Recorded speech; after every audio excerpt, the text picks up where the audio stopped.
नमस्कार दोस्तों। Beware of the यूजेंडमट हाइड योर किड्स, यानी यूजेंडमट से सावधान, अपने बच्चों को इनसे छुपा कर रखो।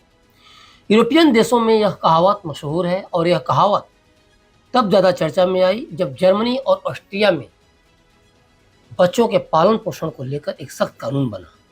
अब आप सोच रहे होंगे कि आखिर मैं इसकी चर्चा आपसे क्यों कर रहा हूँ। बात तो सही है, लेकिन जिस भारत में माँ के 2 थप्पड़ खाने के लिए, पिता के 2 थप्पड़ पढ़ाई के लिए बच्चों को सुबह शाम न पढ़े, वहाँ के लिए ये तो हैरानी की बात है ही। लेकिन हम उस देश की बात कर रहे हैं जिसे लेकर अप्रवासी भारतीय काफ़ी डरे हुए हैं। उनका डर इस हद तक है कि वे स्वदेश वापसी की भी प्लानिंग कर रहे हैं, और वो भी बैग एंड बैगेज। पूरा मामला ब्रिटेन का है, जहाँ एक चाइल्ड केयर सरकारी एजेंसी ने कुछ बच्चों को माता पिता से अलग कर चाइल्ड होम केयर में रख लिया था। बच्चों में आपस में ही उसके भाई ने गलती से दूसरे को घायल कर दिया था। माता पिता बच्चे को जांच के लिए अस्पताल ले गए थे, लेकिन जब अस्पताल ने मामले की सूचना सामाजिक सेवाओं को दी तो वह आए और बच्चे को अपने संरक्षण में ले लिया, और उन्होंने परिवार को कोई कारण नहीं बताया। उन्होंने बस इतना कहा कि यह इन बच्चों के लिए अच्छा है। बताया जा रहा है कि ये भारतीय बच्चे थे। देखा जाए तो भारत जिस भावना और पेरेंटिंग के साथ चलता है उसमें ये बहुत दर्दनाक घटना है, लेकिन दूसरी तरफ यूरोपियन देशों में माता पिता को उनके बच्चों से अलग कर देना कोई नई बात नहीं है, और शायद भारतीय होना ही और इसका प्रतिकार या विरोध के कारण ही मामले ने इतना तूल पकड़ लिया। बसें जलाई गईं, पुलिस पर पथराव तक हुआ। लेकिन ब्रिटेन हो या अमेरिका या फिर अन्य यूरोपियन देश, ऐसा क्यों होता है? इसके पीछे वास्तविक कारण क्या है? चलिए आज इसे समझते हैं। देखा जाए तो इन देशों में दिखावा तो इस बात को लेकर किया जाता है कि बच्चों के पालन पोषण को लेकर सख्त नियम है, लेकिन इसके पीछे कहानी कुछ और है। और इसी कहानी, या कह सकते हैं कि पैसे बनाने की लालच में, यहाँ की चाइल्ड वेलफेयर एजेंसी काफ़ी एक्टिव रहती है।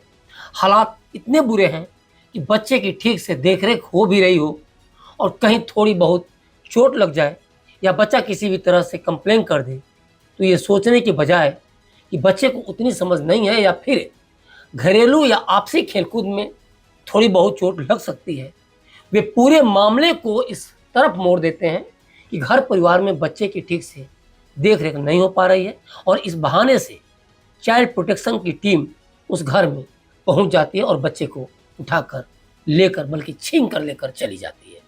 लेकिन चाइल्ड प्रोटेक्शन टीम इतना एक्टिव क्यों रहती है? जब आपको इसके बारे में पता चलेगा तो होश उड़ जाएंगे। जब तक दूसरे देशों के भ्रष्टाचार के बारे में पता नहीं होता, तब तक हमें लगता है कि हमारे देश में ही भ्रष्टाचार सबसे ज़्यादा है।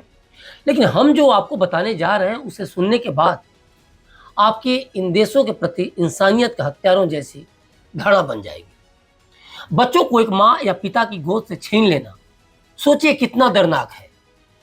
लेकिन इन देशों में ये आम है, क्योंकि यूरोप के देशों में चाइल्ड केयर के नाम पर मोटी रकम दी जाती है। इसका मतलब है कि जितना ज़्यादा केस होंगे उतनी ज़्यादा कमाई होगी।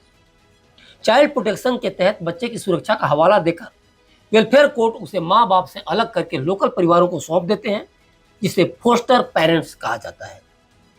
बच्चे को रखने के लिए उन्हें मोटी रकम मिलती है। उसी तरह चाइल्ड प्रोटेक्शन से जुड़ी टीम, वकील और दूसरे लोगों को भी हर एक केस के हिसाब से भारी भरकम फीस मिलती है।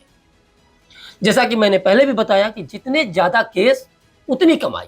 और इसी लालच में जब इस तरह की ज़्यादातर घटनाएं अप्रवासियों के साथ होती हैं, जिसमें भारतीय भी निशाना बनते हैं, दूसरे देशों से काम के लिए आकर रह रहे लोग अपने परिवार संस्कार के तहत बच्चों का लालन पोषण करते हैं। हमारे देश में बच्चे पेरेंट्स के साथ एक ही बिस्तर पर सोते हैं, लेकिन इन देशों में जन्म के बाद से ही एक अलग रूम होता है। बल्कि जन्म से पहले ही अगर लड़का जन्म लेने वाला है तो उसके साथ उसके रूम में टॉय से लेकर हर चीज़ का ख्याल उसके रूम में रखा जाता है, और अगर लड़की जन्म लेती है तो उसके अनुसार सारी सुविधाएं रखी जाती हैं।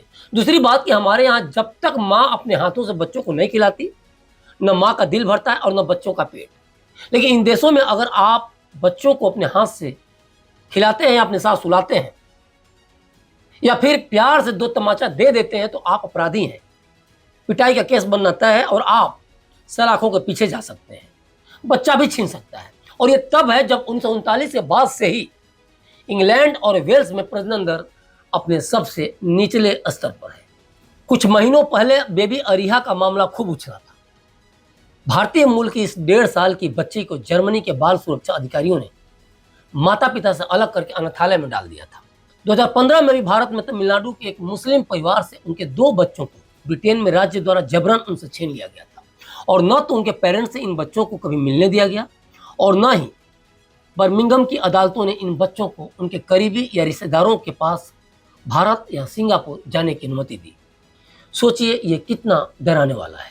जरा सोचिए जिन छोटी मोटी चोटों पर ब्रिटेन बवाल करता रहा है वहां का हाल कितना बुरा है कि ब्रिटेन सरकार ने पिछले साल ही कहा था कि ब्रिटेन में अस्थायी होटल आवास में शरण लेने वाले 200 बच्चे लापता हैं, जिनमें से कुछ बच्चों की उम्र 16 साल से कम है।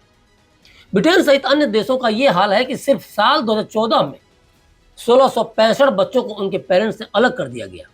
ये वही बच्चे थे जिनके माता पिता बाहर और गरीब देशों से आए थे। संडे गार्जियन की एक रिपोर्ट कहती है कि सिर्फ नॉर्वे में ही हर साल 1,500 से ज़्यादा बच्चे पेरेंट्स से छीन लिए जाते हैं। हाल ये है कि Britain, Finland, America, Germany, Norway, Australia और न्यूजीलैंड जैसे बड़े देशों में पेरेंट्स पर अपने ही बच्चों के शोषण का आरोप लगाकर देशों की चाइल्ड केयर संस्थाएं बच्चे छीन रही हैं।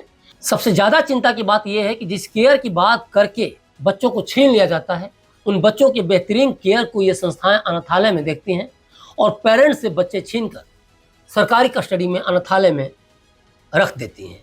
केस चलता है और केस हारने पर पेरेंट्स अपने बच्चों से हमेशा के लिए दूर हो जाते हैं, या फिर केस अगर लंबा खींचे तो भी कई देशों का नियम ये है कि फॉस्टर केयर में 2 साल तक रह चुका बच्चा वापस कभी घर नहीं लौट सकता।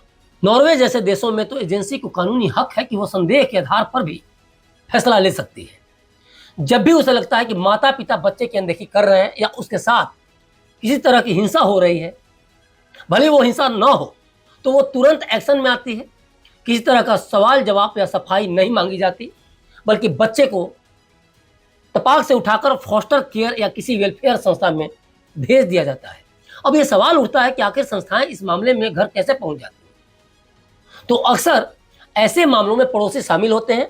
घर से कोई भी ऊंची आवाज़ या बच्चों का रोना सुनकर वे तुरंत कॉल कर देते हैं कि अमुक घर में बच्चों के साथ हिंसा हो रही है। चाइल्ड केयर एजेंसी के पास इतना अधिकार है कि वो बिना जांच के बच्चों को घर से ले जा सकती है। कई बार बच्चे स्कूल से भी सीधे उठाकर अनाथालयों में छोड़ दिए जाते हैं।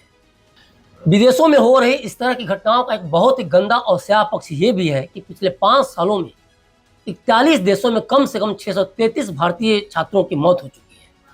इनमें सबसे ज़्यादा 172 मौतें कनाडा में हुई हैं। और ऐसा भी नहीं, ये आंकड़े बहुत पहले के हैं, बल्कि ये जानकारी विदेश मंत्रालय ने लोकसभा में केरल के सांसद कोडिकुनिल सुरेश के एक सवाल के जवाब में कल ही यानी कि 26 जुलाई 2024 को ही दी है। ये आंकड़े विदेश राज्य मंत्री कीर्तिवर्धन सिंह के हैं। इन्होंने स्वीकारा है कि 633 घटनाएं हुई हैं विदेश में भारतीय छात्रों की मौत को लेकर। कनाडा के बाद अगर देखा जाए तो सबसे ज़्यादा मौतें अमेरिका 108, ब्रिटेन में 58, ऑस्ट्रेलिया में 57, रूस में 37 और जर्मनी में 24 मौतें छात्रों की कहा जाए तो हो चुकी हैं। यहाँ तक कि पड़ोसी देश पाकिस्तान में भी एक छात्र की मौत हुई है। देश में नौकरियां नहीं हैं, लोग बेहतर अपॉर्चुनिटी के लिए विदेशों की तरफ रुख करते हैं। हर साल भारत से हजारों बच्चे विदेश में शिक्षा हासिल करने के लिए सपने के साथ पहुंचते हैं, लेकिन पिछले कुछ सालों से भारतीय छात्रों का विदेश में पढ़ने का उनके लिए सपना जानलेवा साबित हो रहा है। ये तो सरकार ही स्वीकार कर रही है। और इन सबके बीच एक बड़ा सवाल ये उठता है कि जब ब्रिटेन से भारत के रिश्ते अच्छे हैं, तो भारत सरकार को ब्रिटेन की सरकार से ये सवाल क्यों नहीं करने चाहिए कि ब्रिटेन सरकार दशकों से इन बच्चों के बचपन की हत्या क्यों कर रही है?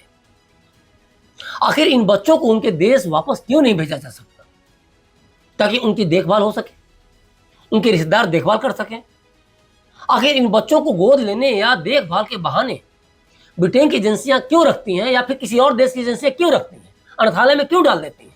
सच्चाई ये है कि जिस इंसानियत का हिडन गेम खेलने के नाम पर ये एजेंसियां पैसा बनाने की दौड़ में आगे बढ़ रही हैं, उन्होंने इंसानियत को ही गिरवी रख दिया है।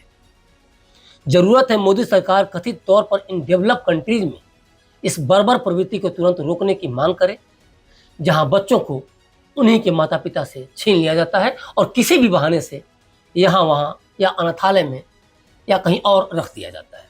तो अभी तक के लिए बस इतना ही। बने रहिए क्लिक इंडिया के साथ और मुझे दीजिए इजाज़त। शुक्रिया।